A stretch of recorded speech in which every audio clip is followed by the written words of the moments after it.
Assalamualaikum warahmatullahi wabarakatuh. Perkenalkan, nama saya Rizky Aditya dengan NIM 102230047.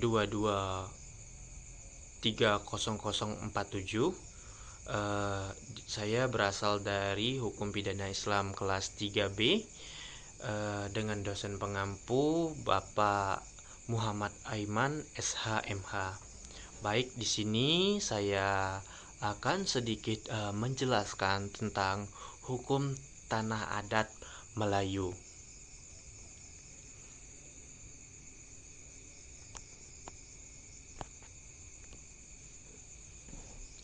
Hukum tanah adat merupakan seperangkat norma dan aturan yang berlaku dalam masyarakat adat yang mengatur penguasaan, pemanfaatan, dan pengelolaan tanah.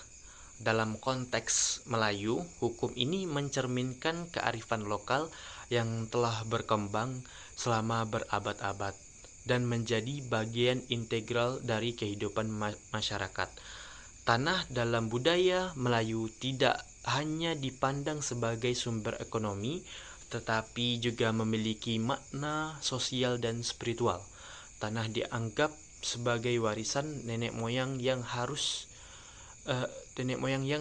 dijaga dan dilestarikan.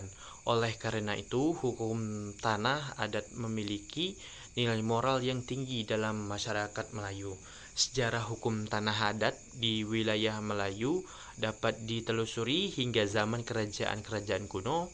Pada masa itu, tanah dikelola berdasarkan sistem feudal di mana penguasa memiliki hak atas tanah dan masyarakat sekitar bergantung pada penguasaan tersebut untuk keberlangsungan hidup mereka. Dalam era modern ini, hukum tanah adat menghadapi berbagai tantangan, seperti konflik lahan antara masyarakat adat dan pihak perusahaan. Banyak kasus di mana hak atas tanah adat diabaikan demi kepentingan investasi dan pembangunan yang menimbulkan ketegangan sosial. Pengakuan terhadap hukum tanah adat sangat penting untuk melindungi hak masyarakat adat.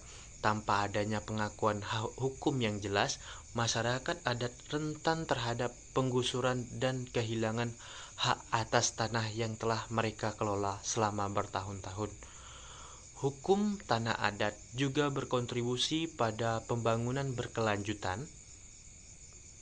Pengelolaan tanah yang dilakukan oleh masyarakat adat seringkali lebih ramah lingkungan dan berkelanjutan dibandingkan dengan